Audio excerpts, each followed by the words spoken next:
ආයිබෝන් දුවේ පුතේ හැමෝටම අපි මේ ආරම්භ කරන්න යන්නේ 10 වන ඒකකයේ සඳහා වන 4 වන වීඩියෝ පාඩමයි.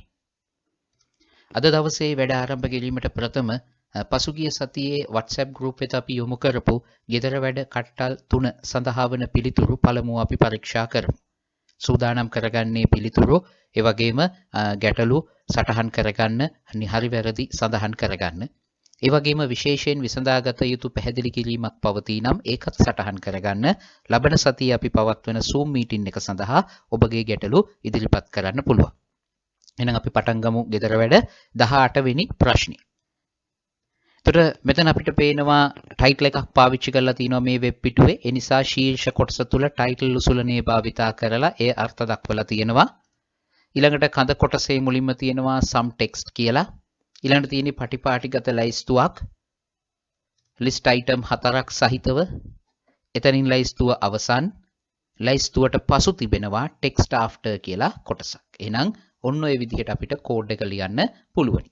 එතකොට මේ පරතර හදාගන්න 1 2 3 4 වම් පැත්තෙන් තියෙන පරතර හදන්න ampersand NBSP semicolon ලියන්නේ නෑ. හේතුව OL උසුලනයට ඒ බලපෑම අරන් දෙන්න පුළුවනි. ඒ වගේම සමහර විට ඔයගොල්ලෝ කවුරු හරි කෙනෙක් some text after කියන එක p උසුලන වලින් ආවරණය කරලා තියෙන්න පුළුවන්. එහෙම තිබ්බා කියලා වැරදි නෑ. ඒකත් හරි.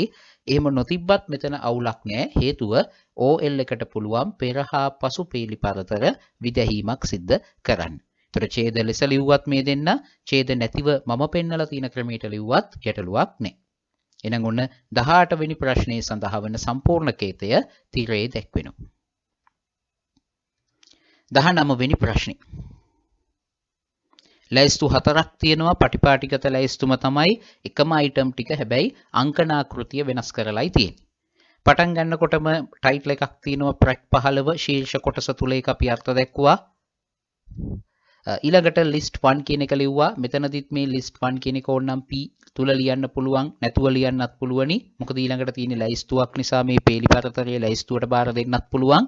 ඊළඟට අපි OL එකක් ලියනවා. හැබැයි අනිවාර්යයි මේ type සමානයි simple i ලියන්නම වෙනවා. එතකොට තමයි යා රෝමි ලක්කම් වලින් විදහෙන්න පටන් ගන්න. ඊළඟට li3 ලිව්වා OL එක අවසන් කරා. ඊළඟට list 2 කියන වචනේ ලිව්වා. ඒ වගේම එතන OL එක ලියනකොට type සමානයි capital I ලිවිය යුතුමයි. එතකොට තමයි මේ විදිහේ රෝමි ලක්කම් විදහීමක් අපිට ගන්න පුළුවන්. ඊළඟට list 3 කියන එක ලිව්වා. type එක ලෙස simple a අකුර දැම්මා. එතකොට ඒක අනිවාර්යයි ABC අංකණයක් ගත යුතු නිසා. ඊළඟට list 4 කියලා ලිව්වා. type එක විදිහට capital A දැම්මා. එතනත් ඒක අනිවාර්යයි. එතකොට එතනින් අපිට පේනවා ලැයිස්තු 4ම හදලා අවසන්. ඒ තියෙන්නේ ස්වාධීන ලැයිස්තු 4ක්. එකෙන් ආරම්භ වෙන නේද එකම ලයින් එකේ තියෙන ස්වාධීන ලැයිස්තු 4ක් නිසා OL යුගල 4ක් වෙන වෙනම ලියලා තියෙනවා. එතකොට ඔයගොල්ලන්ට ඕනේ නම් මේ list 1 list 2 list 3 list 4 කියන වචන p යුගල් ඇතුළේ ලිව්වත් වැරදි නෑ. මේ ක්‍රමයේ ගැටලුවකුත් නෑ. එතකොට එතනින් ඒ කේතය සම්පූර්ණයි. එනම් මේ තිරේ දැක්වෙන්නේ ප්‍රශ්න අංක 19 සඳහා වන සම්පූර්ණ කේතයයි. 20 වෙනි ප්‍රශ්නේ. 20 වෙනි ප්‍රශ්නේ අපිට දීලා තියෙනවා list දෙකක්. එතකොට ඒ දෙන්න ස්වාධීන ලැයිස්තු දෙකක්. හේතුව එක තනි ලැයිස්තුවක් වෙන්න බෑ. මෙතන අංක 3ට පස්සේ අංක 4 තිබුණා කියලා. මොකද හේතුව අතරමැද ඉන්නවා මේ list 2 කියන වචනේ. එතකොට මේ වගේ වචනයක් ආපු ගමන් ලයින් එක එළියට ගිහිල්ලා එතනින් කියවෙන්නේ ලැයිස්තුව අවසන්. මොකද ලැයිස්තුවක් කියන්නේ අනුච්ඡේදයිනේ. ටිකක් ඇතුළට වෙලානේ ඉන්නේ. ඒකට අපි කියන්නේ අනුච්ඡේදනේ. එතකොට මේ අනුච්ඡේද මට්ටමට එළියට පැන්න කියන්නේ යම් කෙනෙක් ඊට පහළින් එතනින් එහාට ඒ ලැයිස්තුව අවසන්. ඒ කියන්නේ මේ අංක 3 ප්‍රතිස්ථාන කියන වචන ගාවින් පළමු ලැයිස්තුව අවසන් වෙන්න ඕනේ. එතකොට ඊළඟට අංක 4 සහිතව තියෙන්නේ. එතකොට ඒ වගේම මේ දෙන්න එකම ලැයිස්තුවක් අවසන් කරාට පස්සේ පටන් ගන්න ලැයිස්තුවක්. මොකද මේ දෙන්න ඉන්නේ එකම ලයින් එක නිසා. බලමු එහෙනම් අපි මේ සඳහා කෝඩ් එක. එතකොට මෙතන මුලින්ම ටයිප් එකක් තියෙනවා ප්‍රැක් 16. ඒ සඳහා ශීර්ෂ කොටස තුළ ටයිප් දෙකක්. ඊළඟට ගත්තොත් list 1 කියන වචනේ ලිව්වා. type එක simple i මොකද රෝල් ලක්ෂණ කියන නිසා OL එකේ. ඊට පස්සේ list item 3ක් සඳහන් කරලා OL එක අවසන් කරනවා. ඊළඟට list 2 කියන වචනේ ලිව්වා. ඊළඟට නැවතත් OL එකක් order list එකක් type එක capital I. ඒ වගේම start එක 4. ඉතින් ලැයිස්තුව පටන් ගන්නේ 4 නිසා. ඒ අපිට තමයි ඒ එන්සයිම් කියලා ඕල් අවසන් කිරීම සිද්ධ කරන්නේ. ඒකට සමහර විට කෙනෙක් ඉන්න පුළුවන් මෙතන ස්ටාර්ට් සමානයි IV කියලා ලිව්වොත්. ඒක ලිව්වොත් වැරදි. මතක තියාගන්න ටයිප් එක මොකක් වුණා. සිම්පල් I වෙන්න පුළුවන්, කැපිටල් I වෙන්න පුළුවන්, සිම්පල් A වෙන්න පුළුවන්, කැපිටල් A වෙන්න පුළුවන්. හැබැයි ස්ටාර්ට් එකක් තියෙනවා නම් ඒක හැමතිස්සෙම සංඛ්‍යාත්මක අගයක් තිය යුතුයි. මොකද මේ තියෙන්නේ රෝම ඉලක්කම් අමතක කරන්නකො කීබෝඩ් එකේ හැටියට ගත්තොත් මේ ඉංග්‍රීසි අකුරක්නේ I A කියන්නේ. ඒක ස්ටාර්ට් එකේ ලිව්වොත් IV එයාට තේරුම් ගන්න බෑ. මොකද පරිගණකයේ හැමතිස්සෙම දශමයේ සංඛ්‍යා ස්වරූපය ද්විමයත් එක්කනේ වැඩ කරන්නේ. ඒ නිසා ස්ටාර්ට් කියන එක හැමතිස්සෙම හින්දු අරාබි දශමය ඉලක්කමක් විය යුතුමයි. එතන ඔයගොල්ලෝ IV කියලා ලිව්වොත් එයාට ඒක හොයාගන්න බැරුව මේ ලිස්ට් එකක් එකෙන් පටන් අරගෙන 1 2 3 කියලා ඒ. එහෙනම් ඔන්න හොඳට මතක තියාගන්න අවශ්‍ය කාරණය. ඕනනම් ඒක ඔයගොල්ලන්ගේ වචන වලින් ඔය ඉදර වැඩ උත්තරේ ගාව සටහන් කරලා තියාගත්තත් කමක් නැහැ. ඊට පස්සේ කඳ කොටස අවසන් වෙනවා. ඒතර ලිස්ට් 1 ලිස්ට් 2 අර කලින් කියනවා වගේම ඕනනම් P යුගල ඇතුලේ ලියලා තිබුණත් ගැටලුවක් නැහැ. එහෙනම් මේ තියෙන්නේ ප්‍රශ්නාංක 20 සඳහා වන සම්පූර්ණ කේතය. ප්‍රශ්නාංකය 21. ඒතර එතනත් කලින් වගේමයි ඔයගලන්ට පේන්න ඕන ලයිස්තු දෙකක්. මොකද හේතුව 1 2 3 ඊට පස්සේ ලිස්ට් 2 කියන එක මේ අලයින් එකෙන් එළියට ගිහිල්ලා ඒ කියන්නේ මේ ලයිස්තුවේ පැවැත්ම මෙතනින් අවසන් වෙන්න ඕනේ. බලමු අපි කෝඩ් එක. මුලින්ම අපි ටයිටල් එක තියෙනවා ශීර්ෂ කොටසේ ප්‍රැක් 17 කියලා. කඳ කොටස තුල අපි මුලින්ම ලිස්ට් 1 කියන එක ලිව්වා. ඊළඟට type simple I සහිතව OL එකක් ලියලා මේ තුන් දෙනා LI 3ක ඒ යටතේ ලිව්වා. ඊළඟට list 2 කියන වචනය ඊළඟට අලුත් ලයිස්තුව පටන් ගත්තා. ඒතකොට එතන type එක capital I වෙන්න ඕනේ. ඒ වගේම start එක 4 විය යුතුයි. දැක්කද රෝම ඉලක්කම් නෙවෙයි දශමය. හැබැයි මේ ලයිස්තුව කලින් ප්‍රශ්නෙට වඩා තියෙන වෙනස තමයි 4න් පටන් ගත්තට 4 5 6 නෙවෙයි 4 3 2. අංකණය අවරෝහණ වෙනවා. වැඩි එකක ඉඳන් අඩු වෙනවා. එහෙම වෙන්න නම් විශේෂ පදයක් තියෙනවා. ඒ තමයි reverse කියන වචන. මේක අනුපදේශකේතයක් නෙවෙයි. අර HR වල අපිට හම්බ වුණේ no shade අන්නේ වගේ කෙනෙක් තමයි මේ reverse කියන වචන. එහෙනම් අපි note එකේ මම ඔයගොල්ලන්ට කියලා දුන්නේ නේ. හැබැයි මේක වැදගත් පාඩමක්. ඒ නිසා ඔය ගෙදර වැඩ උත්තරේ ගාව මේක සටහන් කරලා තියාගන්න. මොකක්ද reverse කියන එක ලිව්වොත් OL එකක් තුල ලයිස්තු අංකණය වැඩි එකේ සිට අඩු එකට නැත්නම් ලයිස්තු අංකණය පටන් ගත්ත ගානකේ ඉඳගෙන අඩු වෙවි තමයි වැටෙන්නේ. ඊට ලයිස්තුව මෙතනින් අවසන් කඳ කොටස සහ HTML කේතය අවසන්. එහෙනම් ප්‍රශ්න අංක 21 සඳහා වන සම්පූර්ණ කෝඩ් එක මෙහිමයි. පොඩි වෙනසක් වෙන්න ඕන. මෙතන type සමානයි capital I කියලා එන්න ඕන. ප්‍රශ්න අංකය 22. තුන මෙතන මුලින්ම ටයිටල් එක තියෙනවා ප්‍රැක් 19 ශීර්ෂ කොටස තුල අපි ඒක ලිව්වා. ඊළඟට කඳ කොටසේ තියෙනවා people and favorite. බලන්න එයා අකුරු ප්‍රමාණය විශාලයි. bold වෙලක් තියෙනවා. පේලි පරතර පසු සහ පෙර තියෙනවා. එහෙනම් මේකේ අකුරු ප්‍රමාණය ගැන ප්‍රශ්නේ අපිට දීලත් නේ. එහෙමනම් මේක H1 එකක් විදිහට අපිට ගන්න පුළුවන්. ඒ නිසා people and favorite H1 එකක් විදිහට අපි ගත්තා. ඊළඟට තියෙනවා ලයිස්තුව එක UL එකක්. මොකද ඩිස්ක් සංකේතයත් එක්ක ඉන්නේ. එතකොට LI4 ඒ යටතේ ලිව්වා. කඳ කොටස අවසන් HTML කේතය අවසන්. ප්‍රශ්න අංක 22 සම්පූර්ණ කේතය පේනවා. ප්‍රශ්න අංක 23 ශීර්ෂ කොටස යටතේ ටයිටල් එක යෙදුවා. කඳ කොටසේ තියෙනවා list 1. ඊට පස්සේ තියෙනවා UL ලයිස්තුවක් සංකේතය circle එකකින්. ඒ නිසා UL එක ගත්ත type සමානයි circle කියලා දාලා LI තුන් දෙනා යනවා. ඊළඟට තියෙනවා list 2. ඊට පස්සේ නැවතත් UL එකක් කියලා type.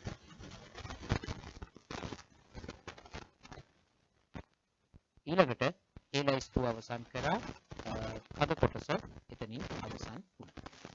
එහෙනම් මේ තියෙන්නේ 23 වෙනි ප්‍රශ්නය සඳහා වන සම්පූර්ණ කේතය.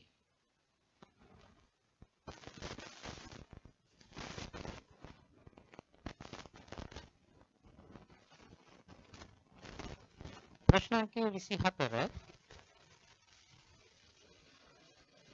එතනත් මුලින්ම මුලින්ම ශීර්ෂ කොටසේ අපි ටයිටල් එක යෙදුවා. ඊළඟට අපි ගත්තොත් මේකේ people and favorite කියන්නේ H1 එකක්. දැන් අපි කලින් කතා කරන්නේ මොකද කියලා ඒ ස්වභාවය මෙතනක් තියෙනවා.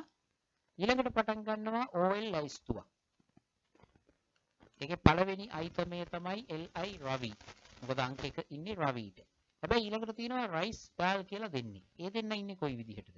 ඒ දෙන්න ඉන්නේ මේ රවි කියන ලයිස්තු අයිටමේ ලයින් එකේ නෙවෙයි.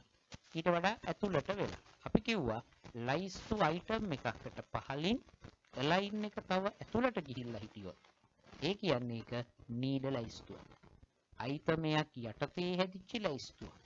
ඒක තමයි නීඩ ලයිස්තුව අඳුන ගන්න තියෙන ප්‍රමුඛ එකම සාධකය. හරි ලේසි. වෙන මොකක්වත් වෙන්න බෑ. ඕනම වෙලාවක ලයිස්තු අයිටමයක් පහලින් ඇතුළට වෙලා හිටියොත් නීඩ ලයිස්තුවක්. දැන් එහෙනම් අපි අලුත් ලයිස්තුව හදන්න ඕනේ මේ පටන් ගත්ත ලයිස්තුව අවසන් නොකර. ඒ කියන්නේ අපි උඩින් ලිව්ව OL එක අවසන් කරන්නේ නැතුව අලුත් ලයිස්තුව පටන් ගන්නවා. එහෙනම් ඒ UL එක ලිව්වා circle type එක. මොකද මෙතන circle. ඒකට තියෙ item දෙකයි rice සහ dal.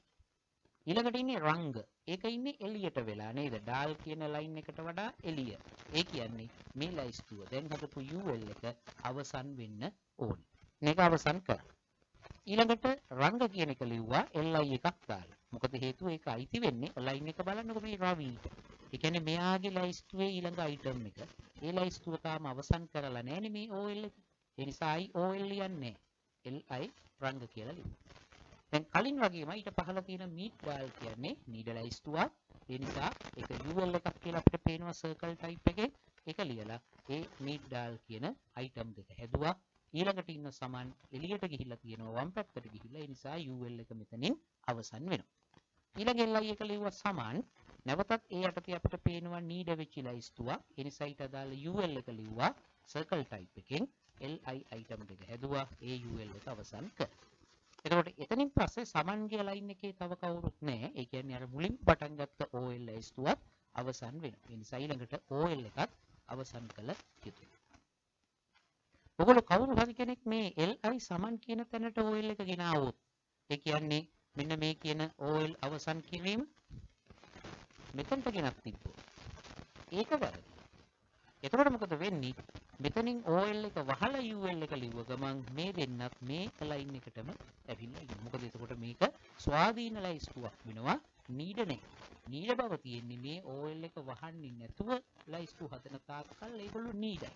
ඒ නිසා මේක මේ විදිහටම ලිවිය යුතුයි. UL අවසන් කරලා තමයි OL අවසන් කරන්න ඕන. මේ විදිහට මාරු කිරීමක් කරන්න බෑ. එහෙම කරොතින් ඒක වැරදි භාවිතයක් වෙනවා. එහෙනම් මේ දැන් වෙන්නේ දැන් 24 වෙනි ප්‍රශ්නේ සඳහා වෙන සම්පූර්ණ කෝඩ් එක. ප්‍රශ්න අංකය 25. මෙතනත් මුලින්ම ටයිටල් එකක් තියෙනවා ප්‍රැක් 22. ඊළඟට ගත්තොත් UL එකක් පටන් ගන්නවා H1 එක ලිව්වා. ඊළඟට UL එකක් පටන් ගන්නවා රවි කියන item එකෙන්. ඊළඟට තියෙන්නේ ඒ යටතේ එන OL එකක් නීඩයි. ඒ නිසා OL කියලා ලියලා මේ rice dal කියන එක ලිව්වා. එතනින් පස්සේ ඉන්න රංග එළියට ගිහිල්ලා ඒ නිසා OL එක අවසන්. මේ ලයිස්තුවේ LI එකක් රංග කියලා ලිව්වා. ඊළඟට ආපහු ඇතුළට වෙලා ආයි OL එකක් ලියලා meat dal කියන දෙන්න ලියලා ඒ OL එක අවසන් කරා. ඊළඟ නැවතත් LI එකක් ලිව්වා සමන්. එයා මේ රවි රංග සමන් ඒ line එකේ ඉන්නේ. ඒ යටතේ ආයි OL එකක් ලියලා rice ලිව්වා. එතනින් මේ OL එක ඉවර වුණාට පස්සේ මේ UL එකත් අවසන් කරන්න ඕනේ. මේ තියෙන්නේ UL යටතේ OL එක. කලින් අපි දැක්කේ 24 වෙනි ප්‍රශ්නේ OL එකක් යටතේ UL එකක් නේද? එන ඔය ක්‍රම දෙකටම නීඩ වීම සිද්ධ වෙන්න පුළුවන්. එහෙනම් ප්‍රශ්න අංක 25 සම්පූර්ණ කේතය දැන් පේන ඔයගලන්ට තිබේ.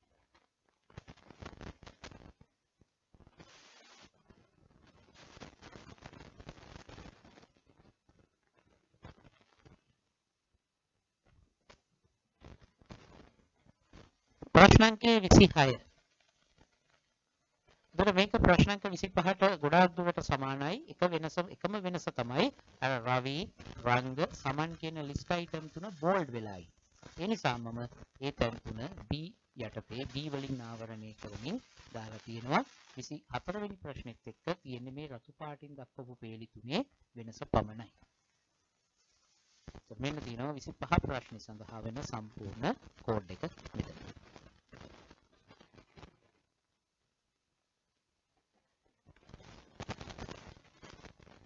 25 නෙමෙයි 26 වෙනි ප්‍රශ්නය සඳහා වෙන සම්පූර්ණ කේතය. 27. ඒකේ අපිට පේනවා නීඩලයිස්තු ගණනාවක්ම තියෙනවා නේද? දැන් මෙතන A B කියන එකට පස්සේ ඇතුළට වෙලා ඉන්න ඉඳ මෙයා නීඩලයිස්තුව. ඒකේ B වලට පස්සේ ආයි මේ ටික ඇතුළට වෙලා ඉන්න ඉඳ එයත් නීඩලයිස්තුව. බලමු කෝඩ් එක. ප්‍රෙක් 24 කියන ටයිටල් එක දැම්ම මුලින්ම OL එකක් පටන් ගත්තා A ඊළඟට ආපහු B එතනින් පස්සේ නීඩ වීමක්. ඒ නිසා අලුතෙන් ආයි මේ OL වර්ගයේ නීඩලයිස්තුවක් නේ. ආයිත් අලුතෙන් ලිව්වා OL එකක්. ඒ යටතේ තියෙනවා අයිටම් දෙකක් BA BB. එතනින් පස්සේ ඉන්න BBA කියන්නේ නැවතත් නීඩයි. ඒ නිසා නැවතත් OL එකක් අලුතෙන් ලිව්වා. ඒ යටතේ අයිටම් දෙක අපි ওই විදිහට හැදුවා. BBට පස්සේ තියෙන BC එළියට වෙලා ඉන්න හින්දා OL එක වහලා LI එකක් දාලා තමයි BC BD ලිව්වේ. ඒ කියන්නේ මේ දෙන්න ඇත්තටම අයිති වෙන්නේ මෙන්න මේ කියන OL එකේ මේ දෙන්නගේ ඊළඟ දෙන්න තමයි A. එතනත් BD වලට පස්සේ නැවතත් ඇතුළට වීමක්. ඒ නිසා නැවතත් OL එකක් ලියලා LI දෙක ලිව්වා BDA BDB. ඊළඟට ඉන්න C ඉන්නේ මට්ටම් දෙකක් එළියට බහැලා. ඒ කියන්නේ මේ ලයිස්තුවේ එළිය මට්ටම මෙතන, ඒ ලයිස්තුවෙත් නෙමෙයි ඊටත් එළිය ලයිස්තුවේ. ඒ නිසා OL දෙකක් අවසන් කරලා තමයි ඊළඟ LIC කියන එක ලියුවේ. ඔන්න ඉගෙන ගන්න තියෙනවා පාඩමක්. ඒ කියන්නේ නීඩ ලයිස්තුවේ ඉඳන් එක මට්ටමක් නම් එළියට ගියේ එක අවසන් වීම. නමුත් එකපාර මට්ටම් දෙක තුනක් එහාට ගියොත් ඒ හැම මට්ටමක් සඳහා මේ අදාළ ලයිස්තු අවසන් කරලා ඉන්න ඕනේ. මේ තියෙන්නේ ප්‍රශ්න අංක 27 සඳහා වෙන සම්පූර්ණ කෝඩ්. ප්‍රශ්න අංකය 28. එතකොට මේකේ තියෙන විශේෂත්වය තමයි පළවෙනි ලයිස්තුවේ අංකණය තියෙන්නේ අයිටම් තුනට ෆෝමැට් තුනකින්. දෙවෙනි එකත් එහෙමයි නේද? UL එකක් හැබැයි සංකේත තුන වෙනස් එකිනෙකට. එතකොට අපි ගන්නවනේ අංකණය සංකේතය වෙනස් කරන්නේ ටයිප් කියන අනුපදේශකයේද. එතකොට සාමාන්‍යයෙන් අපි ටියුට් නෝට් එකේ කතා කරේ නම් මුළු ලයිස්තුවටම එකම අංකන ටයිප් එකක්. එක්ක සියල්ලම හින්දු අරාබි, එක්ක සියල්ලම කැපිටල් රෝම ඉලක්කම්, එක්ක සියල්ලම සර්කල්. හැබැයි අයිටම් එකෙන් අයිටම් එකටත් ඕනේ නම් මේ වගේ සංකේතය අංකණය වෙනස් කරන්න පුළුවන්. කොහොමද කරන්නේ? LI වල ටයිප් කියන එක පාවිච්චි කරන්න පුළුවන්. සාමාන්‍යයෙන් අපි එහෙම කරන්නේ නැහැනේ ප්‍රායෝගිකව. ඒ නිසා අපි උගන්වන්නේ මම නෝට් එකේ ඉගෙනුවේ OL වල ටයිප් ලියනවා, UL වල ටයිප් ලියනවා කියලා. හැබැයි A-level විභාගේ නෝට් ටිකක් අමුත්තයි. ඒ නිසා දැන් ඔන්න මතක තියාගන්න LI උසුලනිය තුල පවා ටයිප් කියන එක පාවිච්චිට ගන්න පුළුවන්. හරි. අපි කඳ කොටස හදමු එහෙනම්. ෆුඩ් කියන එක ලිව්වා. පළවෙනි එක OL එක, පළවෙනි LI එකේ ලිව්වා ටයිප් සමානයි simple යි rice. එතකොට යාට අංකණිය වැටෙනවා simple රෝම ඉලක්කම් වලින්. දෙවෙනි එකට LI එක ලියනවා ටයිප් සමානයි A. ඒ නිසා එයාට අංකණිය වැටෙනවා ඉංග්‍රීසි සිම්පල් ලකුණු. ඒතකොට දෙවෙනිය නිසා B එයාට ඉබේම වැටෙනවා. නැතුව එතන ටයිප් සමානයි B කියලා ලියන්නේ නැහැ. මොකද ටයිප් කියන එකට දෙන්න පුළුවන් වළංගු වටිනාකම් පහයි තියෙන්නේ. OL එකක් නම්. Simple I, capital I, simple A, capital A එකේ ඉලක්කම්. ඊට බැහැරව දෙන්න බෑ. ඊළඟට තුන්වෙනි LI එක කරි කියලා නිකම්ම ලිව්වා. මොකද OL එකට අපි ටයිප් එකක් නොලිව්වහම එයාගේ ඩිෆෝල්ට් එක හින්දු අරාබි ඉලක්කම් වෙන නිසා. එතනින් ඒ ලයිස්තුව අවසන් ෆෘට් කියන එක ලියලා UL එක ලියනවා. ඒකේ පළවෙනි එකේ ටයිප් එක ලියනවා සර්කල්, ඊළඟ එකට ස්ක්වයර්, ඊළඟ එක නිකම්ම ලියනවා ටයිප් සමානයි ඩිස්ක් ලියන්න අවශ්‍ය නැහැ. පෙරනිමි තත්ත්වය එය වෙන නිසා. දැන් මේ තියෙන්නේ 28 වෙනි ප්‍රශ්නය සඳහා වෙන සම්පූර්ණ කේතය. ප්‍රශ්න අංකය 29. ඒකේ ඒතකොට ටයිටල් එක තියෙනවා ප්‍රෙක් 26. බොඩි එකේ අපි ලිව්වා ශ්‍රී ලංකා ඩිෆයින් කෙනෙක් කෙනා. ඒක P එකකින් ආවරණය කරලා ලිව්වත් වැරද්දක් නෑ. ඊළඟට මේ තියෙන්නේ මොකක්ද? ඩෙෆිනිෂන් ලිස්ට් එකක් නේද? ඇයි country align එක ඇතුළේ ශ්‍රී ලංකා. I population align එක ඇතුළේ 20 million. එතකොට මේ වගේකට තමයි අපි කියන්නේ මොකක් කියලාද? ඩෙෆිනිෂන් ලිස්ට් එක. එහෙනම් DL එකක් ලිව්වා. පළවෙනි DT එක තමයි country. ඊළඟට ඇතුළට වෙලා ඉන්න අය ලියන්නේ DD වලනේ. DD එකක් තියෙනවා ශ්‍රී ලංකා. ඒකට ආපහු පාරක් DT එකක් තියෙනවා population, DD එකක් තියෙනවා 20 million. නැවතත් DT එකක් තියෙනවා capital, IDD එකක් තියෙනවා column. ඒතර පොඩි වෙනසක් මම මෙතනදී කරා. සියලු DT ලොගොන් පේනවා bold වෙලා ඉන්නේ. ඒ නිසා B ඇතුලේ තමයි country population capital කියන set එකේ ඉන්නේ. සියලු D දීලා ඉටලික් වෙලා නිසා හැම DT එකක්කම අන්තර්ගතය I උසුලනේ යටතේ ශ්‍රී ලංකා 20 million කොළඹ කියන ටික ලියලා තියෙනවා. ඒත් එහෙනම් මේ තියෙන්නේ 29 වෙනි ප්‍රශ්නය සඳහා සම්පූර්ණ කෝඩ් එක. ප්‍රශ්න අංකය 30. එතකොට මේක දිහා බලුවාම කොයි වගේ දෙයක්ද අපිට හිතෙන්නේ? බැලු බැලමට නම් definition list එකක පෙනුම තියෙනවා නේද? මාරුවෙන් මාරුවට line එක පැන පැන ගිහිල්ලා. හැබැයි අර DD විදිහට ලියන්න ඕන ශ්‍රී ලංකා 20 million කොළඹ කට්ටිය දැන් disk එකකුත් එක්ක ඉන්නවා.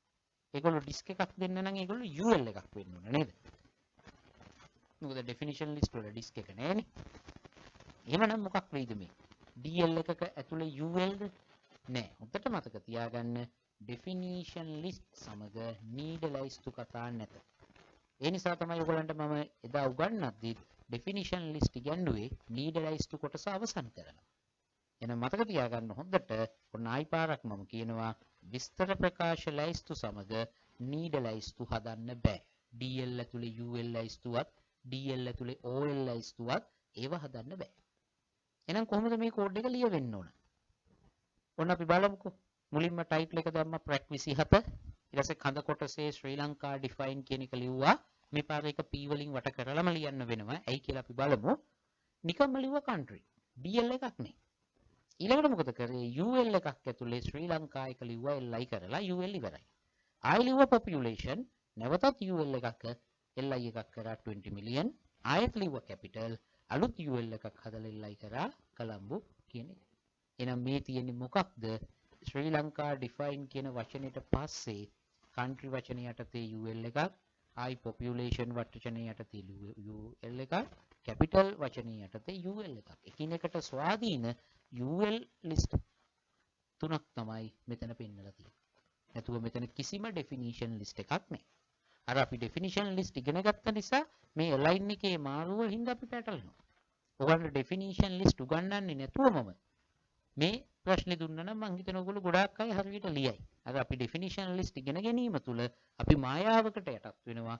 මේක definition list එකක්ද දන්නේ නැහැ කියලා.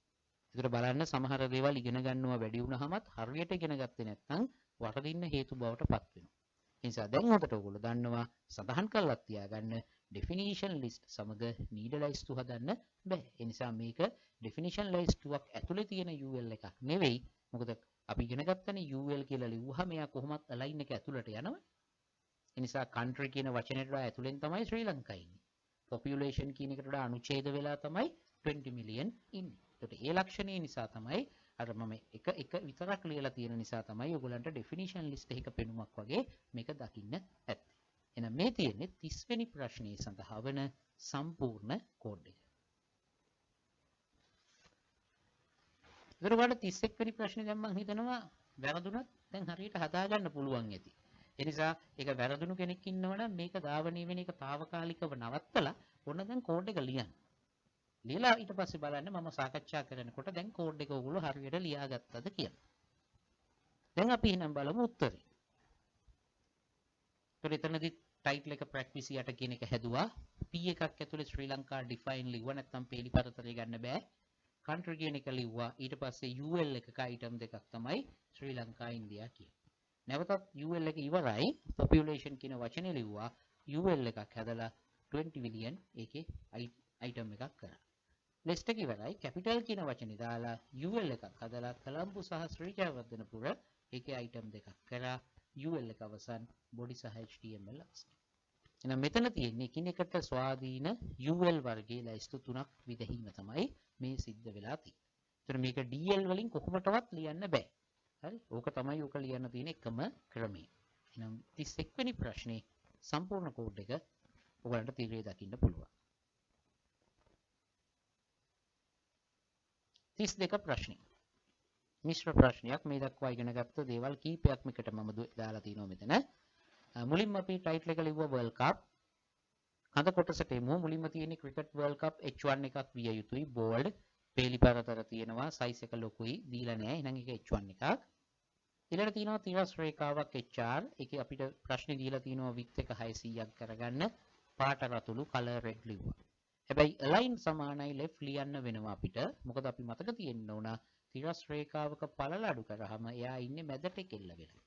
හැබැයි මේ වෙලාවේ ඉන්නේ වමට කෙල්ල කරලා. එහෙනම් අපි ඒක විශේෂයෙන් align සමානයි left ලියලා කළ යුතු වෙනවා. ඊළඟ ඡේදයක් ඒකේ World Cup ප්‍රමාණයෙන් විශාලයි ෆොන්ට් එක 5යි කියලා තියෙන නිසා ෆොන්ට් size 5යි px වලින් ආවරණය කරලා ලියන්න ඕන. ඒ වගේම ODI කියන එක bold ඒ නිසා B වලින් ආවරණය කරලා තියෙනවා. ඊපස්සේ අලුත් ඡේදයක් ඒකේ දකුණට කෙල්ලයි align සමානයි right කියලා ලියන්න ඕන. first එකේ ST ඉහළට ගිහිල්ලා SUP වලින් වට කරන්න ඕන. June 1975 වැල වෙලා I වලින් ආවරණය කරන්න ඕන. ඊළඟට තියෙනවා ටූර්නමන්ට් එක කියන එක. ඒක H1 එකක් විදියට ගන්න බෑ. මොකද අකුරු ප්‍රමාණය උඩ තියෙන අයගේ size එකමනේ. ඒ නිසා ඒක නිකම්ම ඡේදයක් bold වුණු. මොකද පේලි පරතර තියෙන නිසා ඡේදයක් වෙන්න ඕනේ. සා PB ටූර්නමන්ට් B අවසන් P අවසන්.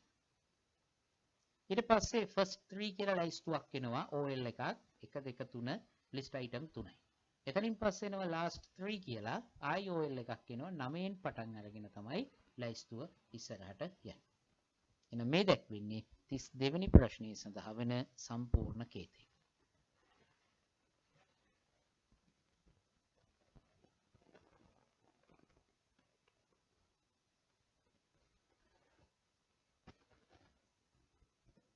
ඒතර සමහරව මගෙන් එදා ඇහුවා අනුපදේශකේත කීපයක් ලියවෙනකොට පිළිවෙල නොවැදගත්. දැන් HR එකේ ලියලා තියෙනවා අනුපදේශකේත 3ක් with align color. දැන් මම ලියලා තියෙන්නේ මුලින් with දෙවනුව align අවසානයේට color. හැබැයි තව කෙනෙක් මුලින් color ලියලා ඊළඟට with ලියලා අන්තිමටම align ලිව්වත් හරි. ඉතින් පිළිවෙල වැඩක් නෑ. අනුපදේශකේත ටික ලියවෙන්නයි ඕනේ. එහෙනම් ඒ ප්‍රශ්නෙත් එක්ක අවසන් වෙනවා ගෙදර වැඩ ප්‍රශ්න ටික. එහෙනම් අපි අද පටන් ගමු පාඩම. අද අපේ පාඩම තමයි වගු කොහොමද විදහන්නේ කියන කාරණේ. ඒ කියන්නේ ටියුට් එකේ ඔයගොල්ලෝ ගත්තොත් 16 වෙනි පිටුවේ සිට ඉදිරියට තියෙන ටික තමයි මේ පාඩම අද දවසේ අපි කතා කරන්න යන්නේ. මුලින්ම අපි ගත්තොත් වගුවක් කියලා කියන්නේ මොකක්ද? සාමාන්‍යයෙන් අපි වගුවක් කිව්වහම ඔයගලන්ට ඔන්න ඔය වගේ එකක් තමයි මතක් වෙන්නේ.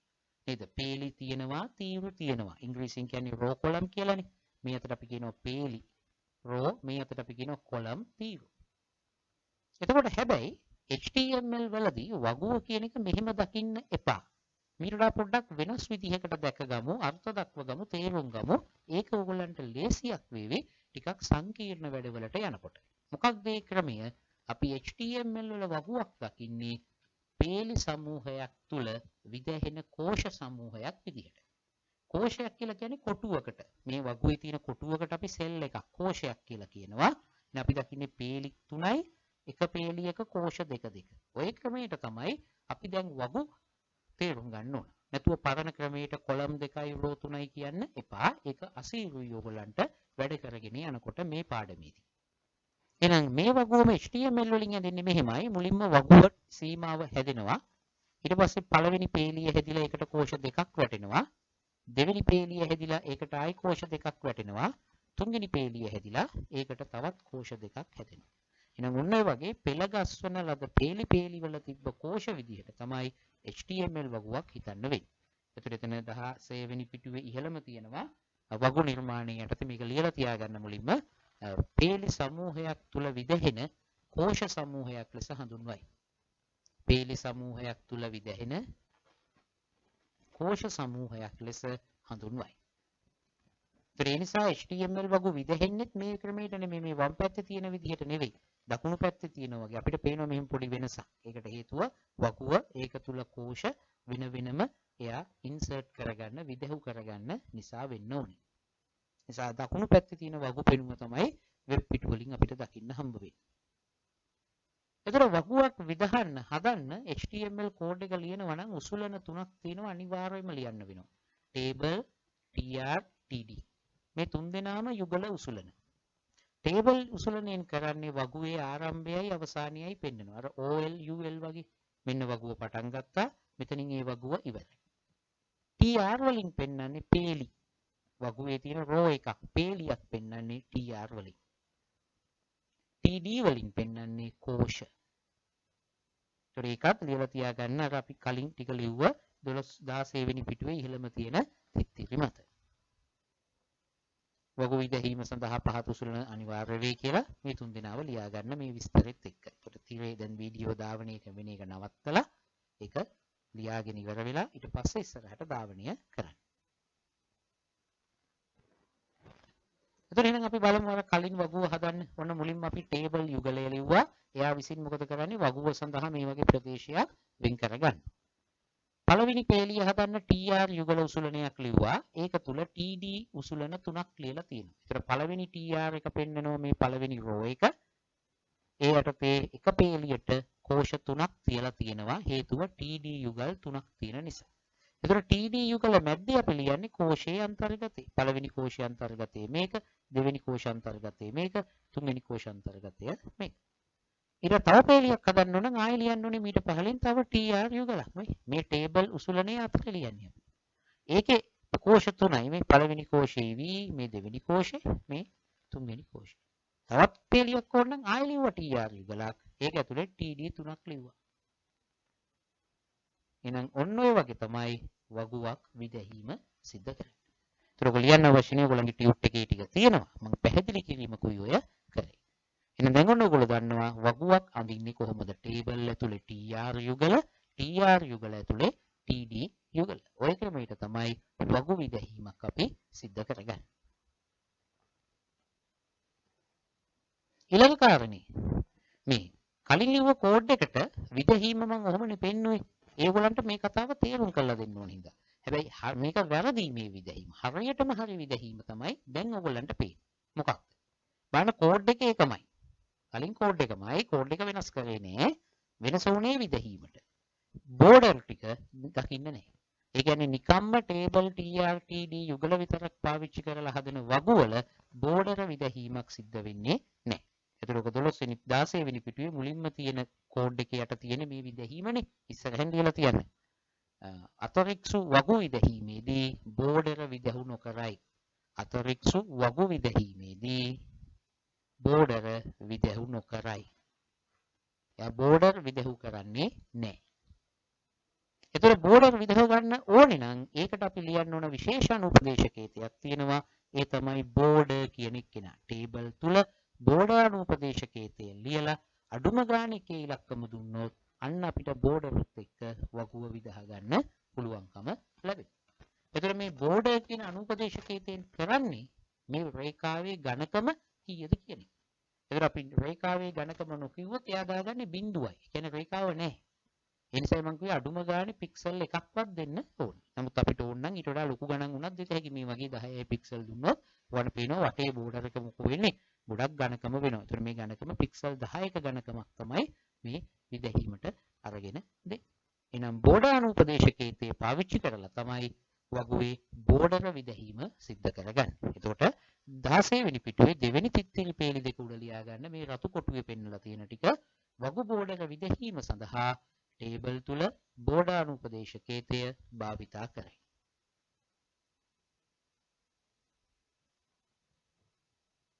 එතකොට එහි වටිනාකම පික්සල් වලින් ලබා දෙයි. එහි වටිනාකම පික්සල් වලින් ලබා දෙයි.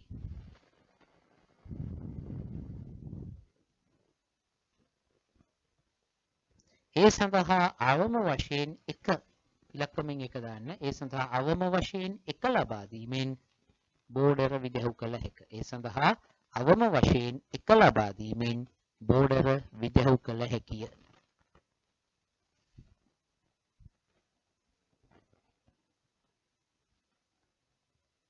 මේ කෝඩ් එක නම් පොතේ නැහැ. ඔයන්ට ඕන නම් බෝඩර් සමානයි 10 10 px කියලා කෝඩ් එක ලියාගෙන මේ විදහීමත් ඇදලා තියාගන්න. ඒකට දැන් වඩ පුළුවන් වීඩියෝ එක ධාවනය වෙන එක නවත්තලා తాවකාලිකව මේ කොටස ඇදලා තියාගන්න.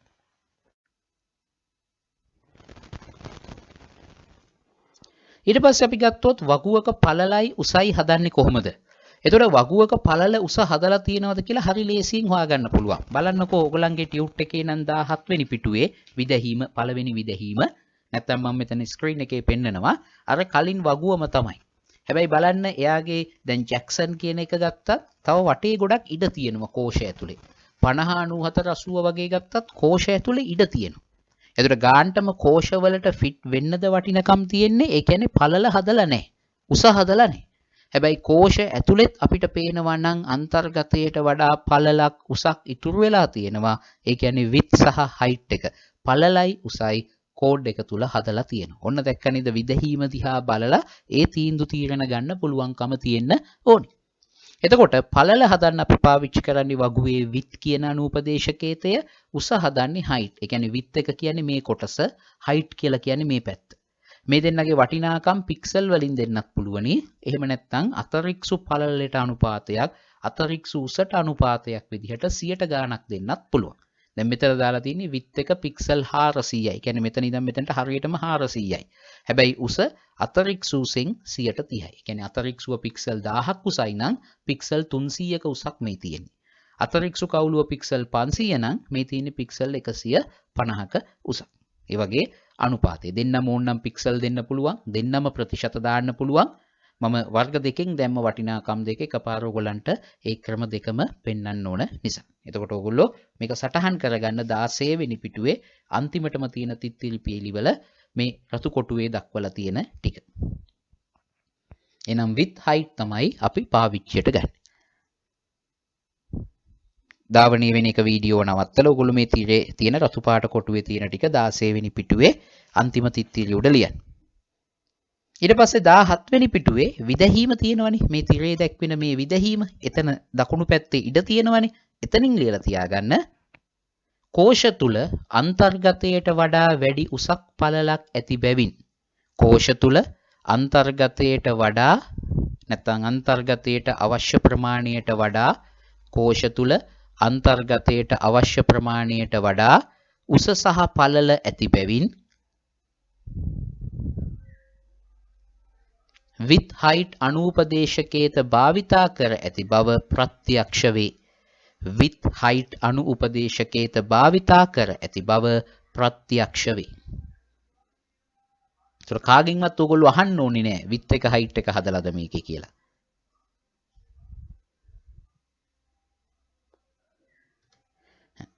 ඊළඟට අපි බලන්න යන්නේ වගු හා සම්බන්ධ එකෙල්ල කිරීම align හදන විදිහ. එතකොට එතනත් 17 වෙනි පිටුවේ තියෙනවනේ මාතෘකාව. ඒ මාතෘකාවට යටින් තියෙන කඩයිරි වල මේ රතු පාට කොටුවේ තියෙන ටික ලියා ගන්න. එතකොට එකෙල්ල කිරීම හදන්න අපි පාවිච්චි කරේ align කියන අනූපදේශකයේ තියෙන HR වල, P වල, H1 වගේ වේ අපි align ලිව්වා. මෙතනත් එහෙම්මම තමයි.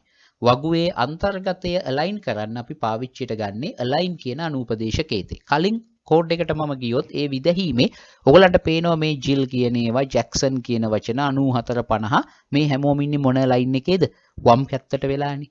එහෙනම් ඒකෙන් පැහැදිලි කෝෂයක් ඇතුලේ ලයින් එක හැමතිස්සෙම තියෙන්නේ කොහෙට වෙන්නද වම් පැත්තට වෙන්න. හැබැයි ඔයගලන්ට පේනවා ඊළඟ විදහීමේදී ජිල් කියන වචනේ දකුණු පැත්තට ගිහිල්ලා 50 මැදට ඇවිල්ලා අන්තිම පේලියේ ඉන්න තුන් දෙනාම කෝෂය ඇතුලේ මැදට ඇවිල්ලා ඒ කියන්නේ විශේෂයෙන් align එක හදලා. එතකොට ඒ වගේ වෙලාවට අපි පාවිච්චි කරනවා align අනූපදේශකේත. කලින් අවස්ථාවල වගේමයි left right center කියන වටිනාකම් දෙන්න පුළුවනි. කොහෙද align ලියන්නේ TD වල ලියන්නත් පුළුවන් TR වල ලියන්නත් පුළුවන්. TD වල ලිව්වොත් ඒ කෝෂයට විතරයි. TR වල ලිව්වොත් ඒ TR යුගලයේ ඇතුලේ තියෙන සියලු කෝෂවලට නැත්නම් මේ පේලියේ තියෙන කෝෂ ඔක්කොටම ඒ align එක බලපානවා. බලමු මෙතන උදාහරණේ මං width එක හැදුවා නැත්නම් align එක පේන්නේ නැති නිසා පළවෙනි පේලියේ පළවෙනි TD එකට දාලා align right. ඒ නිසා තමයි මෙයා දකුණු පැත්තට ගියේ.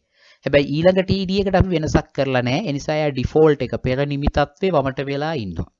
ඊළඟ එක්කිනාට අපි align center හදලා ඒ නිසා යා මැදට එකෙල්ල වෙනවා. ඊළඟ පේලියේ තියෙන කෝෂ තුනෙන් එකකටවත් අපි මුකුත් align හදලා නැහැ. ඒ නිසා ඒගොල්ලෝ පෙර නිමි තත්ත්වෙන් ඉන්නවා. හැබැයි තුන්වෙනි පේලියේ අපි ලියලා TR එක ඇතුලේ align center. ඒ නිසා මේ TD වල align නොලියුවත් ඒ පේලියේ ඉන්න TD තුනේම අන්තර්ගත ඔයගලන්ට පේනවා මැදට එකෙල්ල වෙනවා. ඒ නිසා කෝෂෙන් කෝෂ ලියන්න ඕනේ නැහැ. මුළු පේලියේම කෝෂවල එකපාර ඕනනම් align එක හදන්න පුළුවන් ලේසියෙන් ලියත හැකි TR එකේ. හැබැයි කෝෂක දෙකක විතරයි නම් TR එකේ ලියන්න බෑනේ. එතකොට ඒ TD වල අර ඔයගලන්ට මුල්ම පේලියේ කරා වගේ වෙන වෙනම align ලියන්න වෙනවා. එහෙනම් ඔයගලන්ට මේ කෝඩ් එක සහ විදහීම මම පෙන්නලා තියෙනවා. ඒතර ඔයගොල්ලෝ අර කඩිරි උඩ මේ රතු පාට කොටුවේ තියෙන කොටස ලියලා තියාගන්න. ඒතර ඕනනම් ලියලා තියන්න පෙරනිමිය කෙල්ලවීම වමට වේ. විදහීම ඉස්සරහා ඉඩ තියෙනවනේ. ඔයගොල්ලන්ගේ ටියුට් එකේ 17 පිටුවේ දෙවෙනි විදහීම ඉස්සරහා පෙරනිමියේ කෙල්ලවීම වමට වේ කියලාත් ඕනනම් ලියලා තියාගන්න. එතකොට දැන් මේ align කියන එක table ඇතුළේ ලියන්න බැරිද? කෙනෙක්ට හිතෙන්න පුළුවන් table එකේ අපි ලිව්වොත් align සමානයි center, align සමානයි right මේ ඔක්කොම අන්තර්ගත ටික. දැන් මේ කෝඩ් එකේ නම් අපිට පේනවනේ කෝෂ ඔක්කොම තියෙනවා 9ක්. මේ කෝෂ 9 මේවා දකුණු පැත්තට යයිද මේ ජිල් වගේ. එහෙම නැත්නම් table එකේ align සමානයි center කියලා ලිව්වොතින් මේ කෝෂ 9 අන්තර්ගත 50 80 වගේ මැදට ඉඳීවිද? නැහැ. අපි table කියන එකේ ලිව්වොත් align සමානයි center කියලා align වෙන්නේ ඒක වැඩ කරනවා. හැබැයි වෙන විදිහකට එයා මොකද කරන්නේ? වගුවයි එකෙල්ල කරන්නේ. ඒ කියන්නේ විදහීම මේ වගේ. අතරික්සුවේ දැන් පේනවනේ මේ වගුවේ align මේගොල්ලන්ගේ align එක වෙනස් වෙලා නැහැ. align එක වෙනස් වෙන්නේ මේ වගුව අතරික්සුවේ මැදට ඇවිල්ලා. එහෙනම් table වල අපි align ලිව්වොත් මොකද වෙන්නේ? එයා කරන්නේ වගුව එකෙල්ල කරනවා අතරික්සුවට සාපේක්ෂව. මිසක් කෝෂාන්තර්ගතවල align එකක් එයාට හදන්න පුළුවන් කමක් නැහැ. ඒ නිසා ඒක ලියලා තියාගන්න 17 වෙනි පිටුවේ අන්තිම තිත්තිලි පේලි දෙක උඩ table තුල නැත්නම් වගුව එකෙල්ල කිරීමට table තුල align අනුපදේශකේතය භාවිතා කරයි. වගුවේ එකෙල්ල කිරීමට table තුල align අනුපදේශකේතය භාවිතා කරයි.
ඊළඟට අපි බලමු වගු ශීර්ෂ 18 පිටුව ටියුට් එකේ.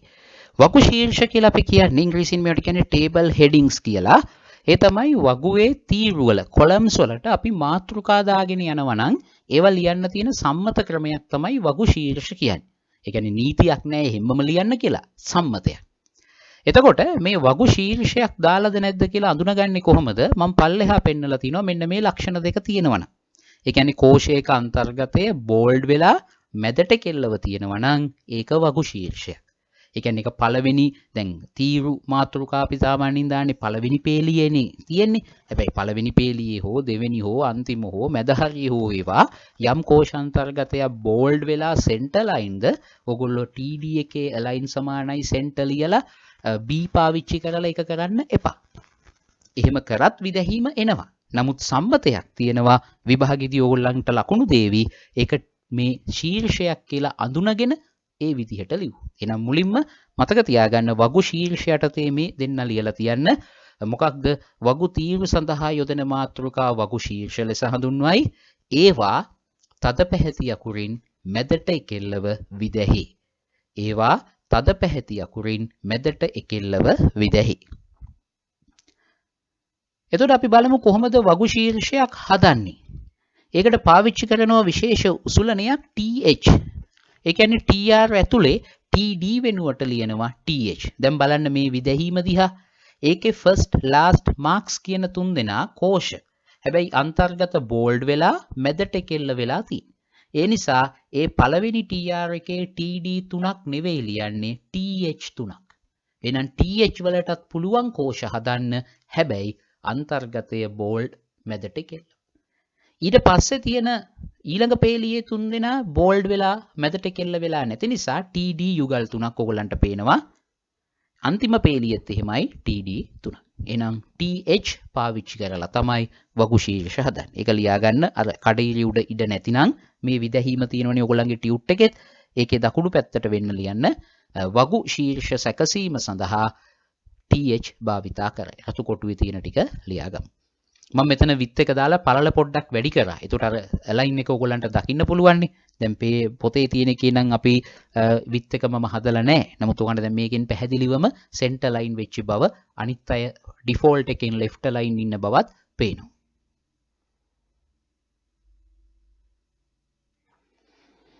ඊළඟට අපි බලමු වගු මාතෘකාව. වගුවකට ඕන නම් මාතෘකාවක් දෙන්න පුළුවනි. එතකොට හොඳට ඔලුවට දාගන්න වගු මාතෘකාවක් එන්නේ වගුවට උඩින් වෙන්න පුළුවනි.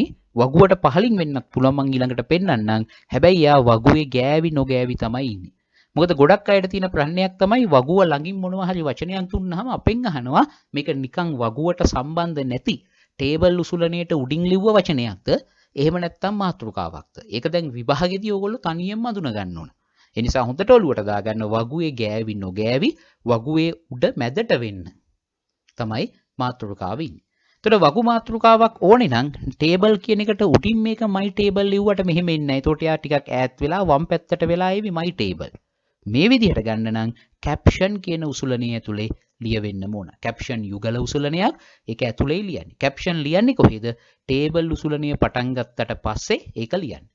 TR රස ලියන්න එපා. මොකද මුළු වගුවටමනේ. ඒ නිසා ටේබල් උසුලණය ආරම්භ කරාට පස්සේ එයා වහන්න කලින් කැප්ෂන් උසුලණය ලියලා තියන්න. එතකොට ඒක ලියාගමු 18 වෙනි පිටුවේ වගු මාතෘකා භාවිතයේ යටතේ මේ රතු කොටුවේ තියෙන ටික ලියාගන්න වගු මාතෘකා සැකසීම සඳහා කැප්ෂන් භාවිතා කරයි. දෙන්නම දාලා ලියන්න. එතකොට ඒක යුගල උසුලණයක් කියන එක පේනවනේ ඔයගොල්ලන්ට.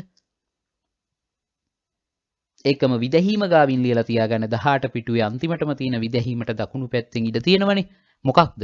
වගු මාතෘකාව වගුවට ඉහළින් වගුව ආසන්නයේ මැදට කෙල්ලව විදැහි.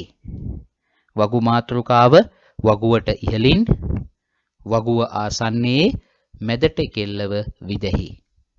වගුවට ඉහළින් වගුවට ආසන්නයේ මැදට කෙල්ලව විදැහි.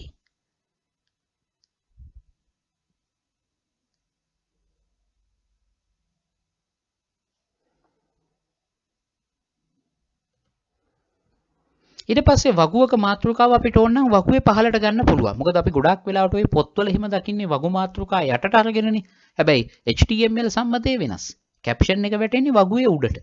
වගුවේ පහලට ගන්න ඕන නම් මේ විදැහීම වගේ ඔයගොල්ලන්ගේ ටියුට් එකේ නම් 19 වෙනි පිටුවේ වගේ ඒකට අපි පොඩ්ඩක් කෝඩ් එක වෙනස් කරන්න ඕන. මොකක්ද? අර කැප්ෂන් උසුලණය ඇතුලේ ලියන්න ඕනේ align සමානයි bottom කියලා. එහෙම වුණාම තමයි එයා වගුවේ පහලට එන්නේ. ඒතර 19 වෙනි පිටුවේ පළවෙනි තිත්තිලි පේලියක් තියෙන උඩම ඒකේ මේ රතු කොටුවේ ටික ලියන්න. මොකක්ද? වගු මාතෘකාව වගුවේ පහලින් විදහන්න නම් කැප්ෂන් තුල align අනුපදේශකයේ තේ වටිනාකම bottom බවට පත් කරන්න. එහෙම ලියන්න. කඩියලිය තුල ලියන්න වගු මාතෘකා වගුවේ පහලින් විදැහීමට කැප්ෂන් තුල align අනුපදේශකයේ තේ වටිනාකම bottom බවට පත් කරන්න. align අනුපදේශකයේ තේ වටිනාකම bottom බවට පත් කරන්න. ඒත් බලන්න යා එන්නේ වගුවේ පහළ ගෑවි නොගෑවි මැද්දට වෙලා. ඕනම් විදැහීම ගාව ඒක ලියලා තියාගන්න. මොකක්ද? වගුවට පහළින් ආසන්නයේ මැදට කෙල්ලව විදැහි. ආයි align center නම් මනම් ලියන්න ඕනේ. වගුවට පහළින් ආසන්නයේ මැදට කෙල්ලව. වගුවට පහළින් ආසන්නයේ මැදට කෙල්ලව විදැහි.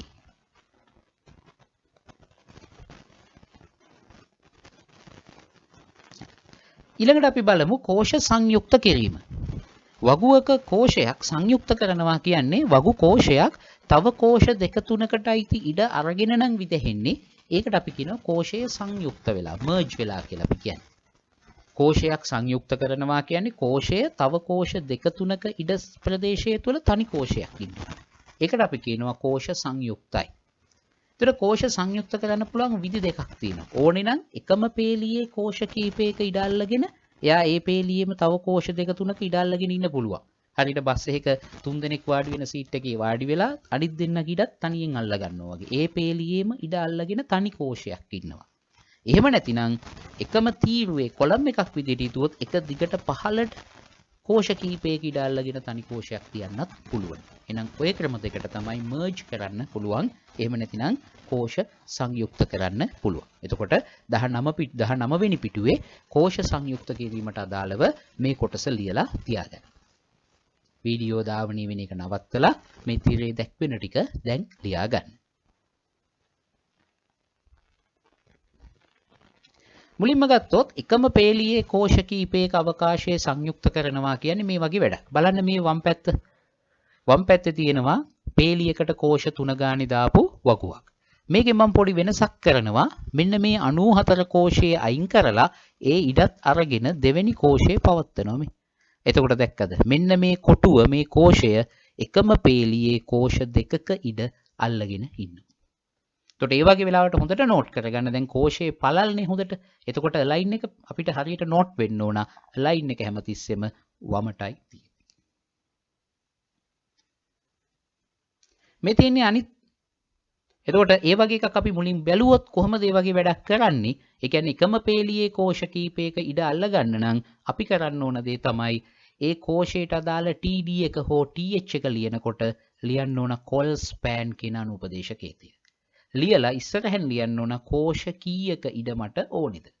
බලන්න මේ ටේබල් එකේ පළවෙනි TR එකේ තියෙන එකම එක කෝෂයයි මේ වටිනකමත් එක්ක කොල් ස්පෑන් 3ක් දීලා. ඒ නිසා එයා කෝෂ 3ක ඉඩ අල්ලගෙන ඒ පේලියේ විදැහෙනවා. ඊළඟ TR එකේ TD 3ක් තියෙනවා. එතකොට ඒකේ මුකුත් කොල් ස්පෑන් නෑ. එතකොට ඒ කියන්නේ කොල් ස්පෑන් දැම්ම ගමන් මොකද වෙන්නේ? TR එක ඇතුලේ ලියන්න පුළුවන් TD ගාන මොකෝ වෙන්නේ? අඩු වෙන්න වෙනවා. ඇයි? ඉඩ නෑනේ දැන්. එක පේලියක වාඩි වෙන්න පුළුවන් කට්ටිය අඩු වෙනවා. ඒ වගේ පේලියේ ලියන TD ගාන අනිත් පේලිවල TD ගානට වඩා අඩු වෙනවා. එහෙනම් ඒක ලියලා තියාගමු. කොල් ස්පෑන් භාවිතය කියන මාතෘකාව යටතේ ඒක මුලින්ම ලිව්වොත් එකම පේලියේ කෝෂ කීපයක අවකාශය සංයුක්ත කිරීමට භාවිතා කරයි. එකම පේලියේ කෝෂ කීපයක අවකාශය සංයුක්ත කිරීමට භාවිතා කරයි. කොල් ස්පෑන් මාතෘකාව යටතේ 19 වෙනි පිටුවේ. ඊට පස්සේ ලියන්න රතු කොටුව තුල තියෙන ටික ඊළඟ පේලියේ උඩ එතනම TD තුල කොල් ස්පෑන් අනුපදේශකේතය භාවිතා කරයි. එහි වටිනාකම ලෙස සංයුක්ත විය යුතු කෝෂ ගණන ලබා දේ. ඒ වටිනකම පික්සල් එහෙම නෙමෙයි. කෝෂ කීයක් දෙකට එකතු වෙන්න ඕන. එතන මෙතන ඔයගලන්ට මේ තිරේ පෙන්වන කෝඩ් එක ඊට පහලින් නෝට් එකේ මම දාලා තියෙනවා. කොල් ස්පෑන් කොලම් කීපයක ස්පෑන් එක තියෙන. ඒතර කොලම් තියෙන්නේ සිරස්වනේ. ඒතර කොලම් කීපයක එකට අල්ලගෙන. ඒ නිසායි කොල් ස්පෑන් කියලා දාලා තියෙන්නේ. ඊළඟට බලමු එකම තීරුවේ කෝෂ කීපයක් සංයුක්ත කරන තැන. වම් පැත්ත බලන්න. කලින් වගේමයි පේලි 3යි කෝෂ 3යි තියෙනවා. ඒක සමබර වගුවක්. හැබැයි දෙවෙනි දකුණු පැත්තේදී මම මේ ජැක්සන් කියන අන්තර්ගතයේ සහිත කෝෂය පල්ලෙහා කෝෂයේ ඉඩත් අල්ලගෙන ගත්ත දැක්කද? එතකොට එකම තීරුවේ කෝෂ දෙක මේකම කොලම් එකේ තිබ්බ කෝෂ දෙකක් තමයි එතනදී සංයුක්ත කරගත්තේ. එතකොට සංයුක්ත කෝෂ අන්තර්ගතය සිරස්තලයේ මැදටයි එකෙල්ල වෙන්නේ. ඒක හොඳට මතක තියාගන්න ඕනේ. එතකොට කලින් කොල් ස්පෑන් භාවිතය කියන එකට විදැහීමක් තිබ්බනේ. අපි කලින් ලිව්ව ඒකෙත් විදැහීම ඉස්සරහෙන් ලියලා තියාගන්න. සංයුක්ත කෝෂ අන්තර්ගතය වමට එකෙල්ල වේ. කොල් ස්පෑන් භාවිතය කියන එක ඉස්සරහෙන් ලිව්වා. සංයුක්ත කෝෂ අන්තර්ගතය වමට එකෙල්ල වේ. කලින් විදැහීම හරි ඒක මට කියන්න අමතක වෙච්ච නිසායි කිව්වේ සංයුක්ත කෝෂ අන්තර්ගතය වමට කෙල්ල වේ. හරි. දැන් එහෙනම් අපි බලමු මේ වගේ තීරු එකම තීරුවේ කීප දෙනෙක් අල්ලගන්නේ කොහොමද? එතකොට ඒ වගේ වෙලාවට ලයින් එකේ ඉන්නේ සිරස්තලයේ මැද්දට වෙලා තමයි එයා ඉන්නේ. ඒක අපි පස්සේ සටහන් කරගමු. ඒකට පාවිච්චි කරන අනුපදේශකේතේ රෝස්පෑන්. අර කෝෂය හදන TD එකේ ලියනවා රෝස්පෑන් කියලා කෝෂ ගාන දෙනවා. දැන් මෙතන බලන්න මේ කෝෂය කෝෂ දෙකක ඉඩ අල්ලගෙන. ඒ නිසා ලියනකොට රෝස්පෑන් සමානයි 2 කියලයි එයාව ලියන්නේ. ඊට පස්සේ ඒකේ ඊතුරු TD දෙක ඉන්නවා ජැක්සන් 94. හැබැයි පල්ලෙහා TR එකේ තියෙන TD දෙකක් විතරයි. මෙයාගේ එක TD ඉඩක් මෙයා අල්ලගත්තනේ. ඒ නිසා රෝස්පෑන් නිසා TD අඩු වෙන්නේ පල්ලෙහා රෝ වල. කොල් ස්පෑන් වලදී TD අඩු වෙන්නේ ඒ රෝ එකේමයි නේද? ඒව නිකන් අමතර කරුණු. ඒතකොට ඒක ලියාගමු 19 පිටුවේ අන්තිම තිත්තිරි රෝස්පෑන් භාවිතය එකම තීරුවේ කෝෂ කිහිපයක් අවකාශය සංයුක්ත කිරීමට භාවිතා කරයි. එකම තීරුවේ කෝෂ කිහිපයක අවකාශය සංයුක්ත කිරීමට භාවිතා කරයි. එකම තීරුවේ කෝෂ කිහිපයක අවකාශය සංයුක්ත කිරීමට භාවිතා කරයි. ඊළඟ මේ රතු පාට කොටුවේ තියෙන ටික ලියා ගන්න. TD තුල රෝස්පෑන් අනුපදේශකේතය භාවිතා කරයි. එහි වටිනාකම ලෙස සංයුක්ත විය යුතු කෝෂ ගණන ලබා දෙයි. TH වලත් පුළුවනි. හරි. ධාවන වෙන එක නැවත්තල එක ලියා ගන්න. 20 වෙනි පිටුවේ තියෙනවා මේ කෝඩ් එක සහ විදැහීම මම දීලා. එතනත් විදැහීම ඉස්සරහෙන් දාගන්න 20 වෙනි පිටුවේ මේ තීරයේ පෙන්වන විදැහීම ඉස්සරහෙන් දාගන්න. සංයුක්ත කෝෂයේ අන්තර්ගතය සිරස් තලයේ මැදට කෙල්ල වේ. සංයුක්ත කෝෂයේ අන්තර්ගතය සිරස් තලයේ මැදට කෙල්ල වේ. සිරස් තලයේ මැදට කෙල්ල වේ. ඒක තමයි ස්වභාවය. ඒකට මුකුත් විශේෂයෙන් ලියන්න අවශ්‍ය නැහැ.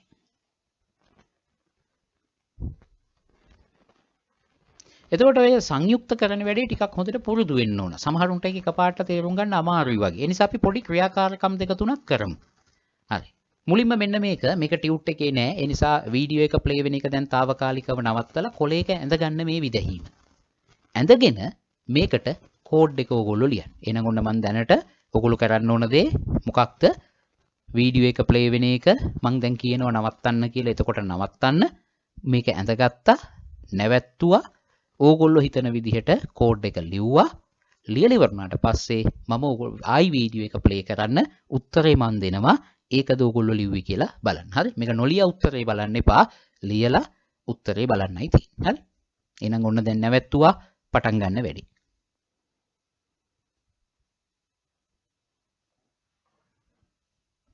හරි. එහෙනම් මෙන්න කෝඩ් එක. ටේබල් එකක් හදන්න ඕනේ බෝඩර් එකයි කියලා දාලා. ඇයි හේතුව බෝඩර් පෙන්නනවා. පළවෙනි එකේ තියෙන්නේ බෝල්ඩ් වෙච්ච 3 දෙනෙක් මැදට කෙල්ල වෙලා නේද? එහෙනම් පළවෙනි TR එකේ TH 3 දෙනෙක්ව ලියලා දැම්මා. ඊළඟ TR එකේ ඉන්නේ බෝල්ඩ් නෑ මැදට කෙල්ල නෑ TD 3 දෙනාව ලියලා දැම්මා. ඊළඟ TR එකේ පළවෙනි TD එක සමන්. ඒකේ මුකුත් විශේෂයක් නෑ. හැබැයි ඊළඟට තියෙන AB කියන එක මොකද වෙන්නේ? කෝෂ දෙකක ඉඩ අල්ලගෙන එකම පේලියේ. එහෙමනම් ලියවෙන්න ඕනේ කොල් ස්පෑන් සමානයි 2 AB TD අවසන්. ඊළඟ TR එකේ ආයි TD 3ක් තියෙනවා. වගුව අවසන් කඳ කොටස සහ HTML කේතේ. හරි. බලන්න හරිද කියලා ඕගොල්ලෝ ලිව්ව කෝඩ් එක. වීඩියෝ එක ප්ලේ වෙන එක නවත්තන්න කෝඩ් එක චෙක් කරගන්න.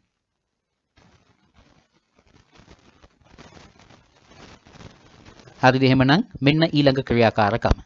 කලින් වගේමයි මේක ඇඳගත්තා. ඊළඟට වීඩියෝ එක ප්ලේ වෙන එක නැවැත්තුවා. ලිව්ව ඕගොල්ලන්ගේ කෝඩ් එක. මං උත්තරේ දෙනවා. හරිද බලන්න. හරි. දැන් ඇඳලා ලියන්න පටන් ගන්න.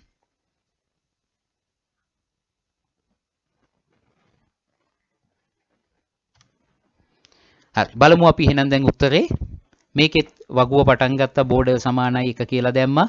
පළවෙනියටම ඉන්නේ TH 3ක්. TR එකේ TH 3 ලිව්වා. ඇයි? බෝල්ඩ් වෙලා මැදට කෙල්ල වෙලා නිසා. පළවෙනි TR එකේ TD එකේ ඉන්නවා රවි. ඊළඟ TD එකේ තමයි IT ඉන්න ඕන. මොකද 30 ලිව්වට පස්සේනේ පේලිය ඉවර වෙන්නේ. ඒ නිසා පළවෙනි එකට තමයි මෙයා IT. හැබැයි එයා මොකද වෙන්නේ? කෝෂ 3ක ඉඩ අල්ලගෙන එකම තීරුවේ. මොකද්ද? Raw span. ඒ නිසා ලිව්වා TD එක රෝ ස්පෑන් සමානයි 3 කියලා දාලයි IT ලියන්නේ. ඊට පස්සේ 30 කියන එක ලිව්වා. ඒ පේලිය ඉවරයි. ඊළඟ පේලියේ TD දෙකයි සමන් 25. මොකද අර රෝ ස්පෑන් එකක් වැදුනනේ. ඊළඟ TR එකෙත් ආයි TD දෙකක් විතරයි එන්නේ. එතකොට ඒක ගානට දෙපැත්තට සමන් 25 රංග 41 දෙපැත්තට පනිනවා. ඒක විදහිම යා කරගනීවි. මොකද ඒ එතනදී දෙන්නේ. එතකොට මේ IT කියන එක IT වෙන්නේ පළවෙනි පේලියට. ඒක පටන් ගන්නෙ මේ සංයුක්ත කෝෂයේ ආරම්භයේ තියෙන්නේ කොතනද? දැන් ඕගොල්ලන්ට මේක අඳින්න කිව්වනම් නිකන් කොලේක ඕගොල්ලෝ මුලින් මේ අතට ඉරි ගහලා මේ අතට ඉරි ගහලා මේ ඉරි දෙක මකනවනේ. ඒ කියන්නේ මේකට අයිති එක තමයි මේ දක්වා විහිදිලා තියෙන්නේ. ඒකට එහෙමයි අපි ඒ TD එක අයිති TR එක හොයාගන්නේ. අර සමහරුන්ට කොල් ස්පෑන් වල එහෙම පොඩි අවුලක් එනවා. මේක කොතනටද අයිති? පටන් ගැනීම තියෙන්නේ කොයි පේලියද? අන්න එතනටයි එයාව අයිති වෙන්නේ.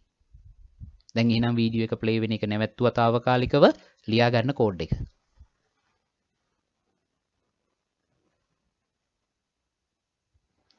හරි. එහෙනම් ඊළඟ ක්‍රියාකාරකම අන්තිම ක්‍රියාකාරකම අද අපි කරන මේකට අදාළව එහෙනම් ඇඳ ගන්න විදහීම ලියන්න කෝඩ් එක ඊට පස්සේ වීඩියෝ එක ප්ලේ කරලා බලන්න උත්තරේ.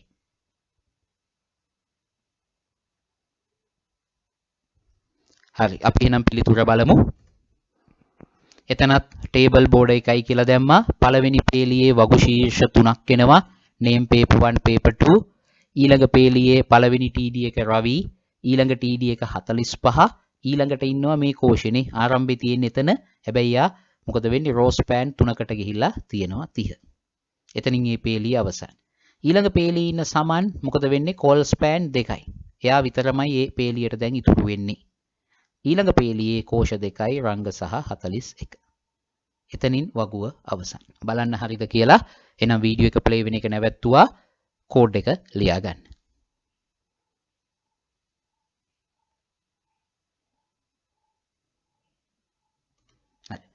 ඊළඟට අපි බලමු තවත් ඒ වගේ පොඩි මාතෘකා ටිකක් තියෙනවා. ඊළඟට අපි බලන්නේ කෝෂ සඳහා පසුබිම් වර්ණ භාවිතය 20 වෙනි පිටුව. කෝෂයකට අපිට පුළුවන් මේ වගේ පිටිපස්සට පාට දාන්න. ඒකට පාවිච්චි කරන්නේ BG color කියලා අනුපදේශකේතයක්. කෝෂේ TD වල ලියන්න පුළුවන්. TR වල ලිව්වොත් මුළු පේලියේම කෝෂ ටිකට වැටෙනවා. ටේබල් වල ලියන්නත් පුළුවන්. ඒකට එකපාර මුළු වගුවේ ඔක්කොම කෝෂ වල පිටිපස්සට ඒ වර්ණේ වැටෙනවා. එතකොට ඒකේ පාටක් දෙන්නේ. ඒ නිසා ඉංග්‍රීසි වචනේ දෙන්නත් පුළුවනි. අපි කලින් ඉගෙන ගත්ත ෂඩ්දශමක වර්ණකේතය දෙන්නත් පුළුවනි. එහෙනම් එතන ලියලා තියාගන්න 20 වෙනි පිටුවේ කෝෂ සඳහා පසුබිම් වර්ණ කියන කඩයිලේ උඩ මේ රතු පාට කොටුවේ දැක්වෙන ටික. එතකොට එතන මම පෙන්නන එතකොට BG color තනි වචනයක් වෙන්න ඕන. මැද ස්පේස් බෑ. U අකුර නෑ. COLOR. එතකොට මෙතන පළවෙනි TR එකේ ලිව්වා BG color සමානයි කියලා ෂඩ්දශමක වර්ණකේතයක්. ඒ නිසා මේ කෝෂ තුනටම බලන්න ඒ පාට වැටිලා. දෙවෙනි TR එකේ තුන්වෙනි TD එකට විතරක් blue කියන BG color එක දැම්මා වැටිලා. මම වර්ග දෙකෙන් දාලා පෙන්නුවා දෙන්නම පාවිච්චිට ගන්න පුළුවන් බව. ඕගලන්ට ඔප්පු කරන්න. එතකොට 20 වෙනි පිටුවේ මේ විදහීම පෙන්නලා තියෙනවා.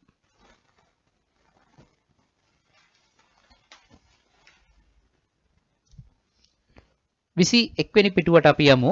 කෝෂ රාමු සහ අන්තර්ගතය අතර පරතරය අපිට හදන්න පුළුවනි ඕන්න. ඒ කියන්නේ කෝෂ අන්තර්ගතයයි රාමුවයි අතර යාගේ වටේ රාමුවයි අතර පරතරයක් ගන්න පුළුවන්. මේ විදහිමේ බලන්න. අපි දැක්කනේ හරිනම් මෙයා ඉන්න ඕන ෆිට වෙන්නනේ. width එක හදලා නැත්තම් height හදලා නැත්තම්. හැබැයි මේ කෝඩ් එකේ width height හදලත් නැහැ. හැබැයි පරතරයක් කියලා තියෙනවා. ඕකට පාවිච්චි කරන්නේ cell padding. එතන මම ලියලා තියෙනවා cell padding සමානයි 20යි කියලා. ඒකෙන් කියවෙන්නේ මේ හැම අන්තර්ගතයක්ම වමින් උඩින් දකුණෙන් යටින් පික්සල් 20ක පරතරයක් සහිතව තමයි විදහෙන්නේ. එතකොට එහෙනම් එතන ලියලා තියාගන්න 21 පළවෙනි තිත්තිරිය උඩ මේ කොටුවේ දැක්වෙන ටික ටේබල් වල ලියනවා cell padding එක ගොඩේ තනි වචනයක් විදිහට ලියන්න ඕන. මැද ස්පේස් බෑ.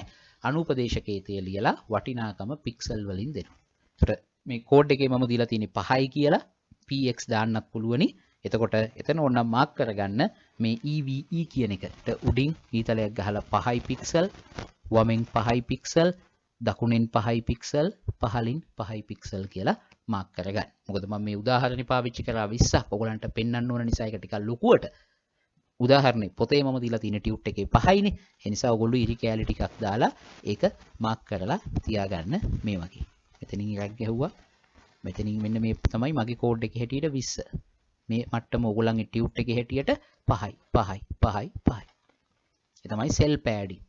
එතකොට ඔය cell padding ලියන්න පුළුවන් ටේබල් ඇතුලේ විතරයි. TR හෝ TD වල cell padding ලියන්න බෑ. ඒකත් ඕනනම් එතන යටින් ලියලා තියාගන්න. මෙම අනුපදේශකේතය ටේබල් තුල පමණක් භාවිතා කළ හැකියි. ඒ බහුවර්ණ වල අහන්න පුළුවන්. මෙම අනුපදේශකේතය ටේබල් තුල පමණක් භාවිතා කළ හැකියි. අර BG color වගේ අනිත් වැය ලියන්න බෑ. ඊළඟ මාතෘකාව කෝෂ අතර පරතරය. අපිට පුළුවන් ඕනනම් මේ කෝෂ අතරත් පරතරයක් හදන්න. මොකද මේක සාමාන්‍යයෙන් තියෙන ගෑවිලානේ. නමුත් ඔයන් පේනවා මෙතන ඈත් වෙලා. ඒකට හේතුව මම ලියලා තිනවා cell spacing 5යි. ඒ කියන්නේ මේ ඈත් වීම පික්සල් 5යි. වමෙන් උඩින් දකුණෙන් පහලින් පික්සල් 5ක් පරතරය තියාගෙන ඉන්නේ. එනකේ කඩිරි උඩ ලියන්න රතු කොටුවේ දැක්වෙන ටික ටේබල් තුල cell spacing අනුපදේශකේතේ භාවිතා කරයි. එහි වටිනාකම පික්සල් වලින් දෙනවා. මෙතන 5යි px කිව්වත් හරි. ඒතර එතන ඕන මාක් කරලා තියාගන්න පුළුවනි. මේතෙන්ට මාක් එකක් දාලා මේ වගේ තැනකට මම මේ රතු පාටින් මාක් කරන ටික තමයි පික්සල් 5 ගෑප් එක. ඔය වගේ. එතකොට මේ සෙල් ස්පේස් ඉනුත් තනි වචනයක් ස්පේස් කියන්නේ තනි වචනයක එක කොටේ ලියන්න ඕන ටේබල් ඇතුලේ විතරයි පාවිච්චි කරන්න පුළුවන්. TRTD වල වැඩ කරන්නේ නැහැ. එතනත් ඕනනම් ලියත හැකි යට ඉඩ තියෙනවනේ ගොඩ. ටේබල් මෙම අනුපදේශකේතය ටේබල් තුල පමණක් භාවිතා කළ හැක. මෙම අනුපදේශකේතය ටේබල් තුල පමණක් භාවිතා කළ හැක. එතකොට එහෙනම් එකකින් අපිට ඉගෙන ගන්න තියෙන පාඩම තමයි මොකක්ද මේ සෙල් පෑඩින් ගත්තත් සෙල් ස්පේසින් ගත්තත් මුළු වගුවටම එකම ගාණක් දෙන්න වෙනවා. නේද? පේලියෙන් පේලියට වෙන වෙන පෑඩින් වෙන වෙන ස්පේසින් තියන්න බෑ. ඇයි ටේබල් ඇතුළේනේ ඒක අර්ථ දක්ව ගන්න වෙන්නේ. ඒ නිසා. හරි. එහෙනම් මෙතනින් අවසන් වෙනවා වගු හා සම්බන්ධව තියෙන HTML භාවිතාවන් ටික. එතකොට මේ වීඩියෝෙන් පස්සේ මම තව වීඩියෝ එකක් නිකුත් කරනවා. ඒකේ අපි ඊළඟ මාතෘකාව පින්තූර ගැන කතා කරමු. ඕගලන්ට පොඩි බ්‍රේක් එකක් ගන්න පුළුවන් අර ටිකක් වැඩි නිසා අන්තර්ගතේ මම වීඩියෝ දෙකක් ලෙස ඊළඟ වීඩියෝ එකත් මේ එකම මම එවනවා. ඒ තමයි පින්තූර විදැහීම ගැන. හරි. එහෙනම් ඔයගොල්ලෝ හැමෝටම කොහොම ස්තුතියි. මේ ටික හොඳට බලා ගන්න. ඒතර මේ පින්තූර පිළිබඳ වීඩියෝවත් ඉවර වුණාට පස්සේ මම WhatsApp group එකට නැවතත් ගෙදර වැඩ ටිකක් දාලා තියන්නම්.